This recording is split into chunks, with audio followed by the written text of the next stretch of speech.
This video demonstrates EVS's ability to read in imagery and topographic data from drones and to generate smooth flyover videos using the animation tool.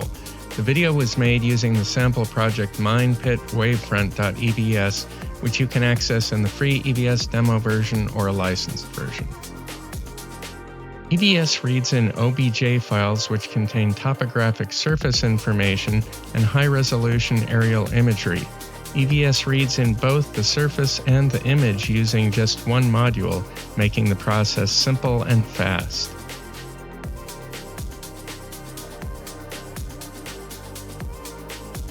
EVS can rotate, zoom, and pan without any limitations, allowing the user to travel virtually to any location in the mine. Note even pasting the images on the vertical walls is no problem, and there is no distortion.